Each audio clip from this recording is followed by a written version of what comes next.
بسم الله الرحمن الرحيم. بعملية نوعية واستباقية واستنادا لمعلومات استخبارية دقيقة، نعلن من محافظة كركوك عن إحباط مخطط إرهابي خطير كان ينوي استهداف مواقع حكومية وشخصيات أمنية لإرباك الوضع الأمني والسلم المجتمعي في المحافظة، حيث نجحت مفارز مديرية الأمن الوطني في كركوك وبالتنسيق مع المديرية العامة لعمليات جهاز أسايش إقليم كردستان في السليمانية من تفكيك شبكة تنتمي إلى عصابات داعش الإرهابية مكونة من 7 عناصر، بينهم أمير ما يسمى قاطع كردستان المكنى آزاد شاخي.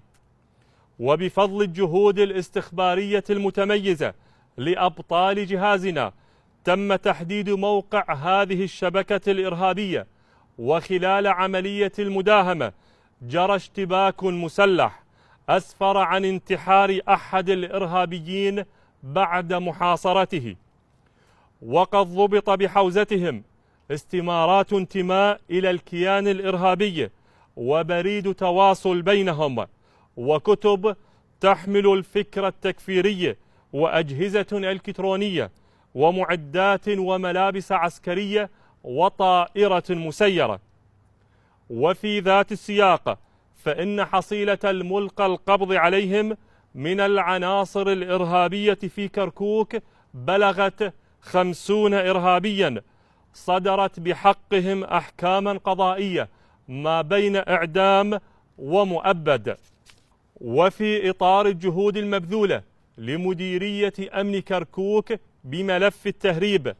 فقد تمكنت مفارز المديرية واستنادا إلى موافقات قضائية من ضبط 120 عجلة تحتوي على مشتقات نفطية وأدوية ومواد غذائية متنوعة مخالفة للشروط، وقرابة 400 طن من سماد اليوريا المعد للتهريب. وبهذا الصدد واستنادا للتوجيهات الحكومية ومن أجل الحد من عمليات التهريب ودعما للمنتج المحلي، تم نشر مفارز جهازنا في السيطرات الرئيسية لمداخل كركوك وديالى ونينوى،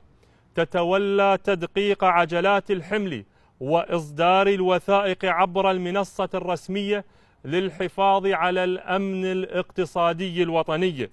وفي حصيلة رسمية نعلن القبض على 15 متهم، بينهم موظفون حكوميون متورطون بعمليات تهريب النفط الخام، والقبض على 100 متهم بجرائم الابتزاز، والإطاحة ب21 متهما بالترويج لحزب البعث المحظور. ومما تقدم فإننا نجدد العهد والتأكيد بأن جهاز الأمن الوطني العراقي يعمل بكل يقظة وحزم لحفظ أمنكم واستقراركم، ومن الله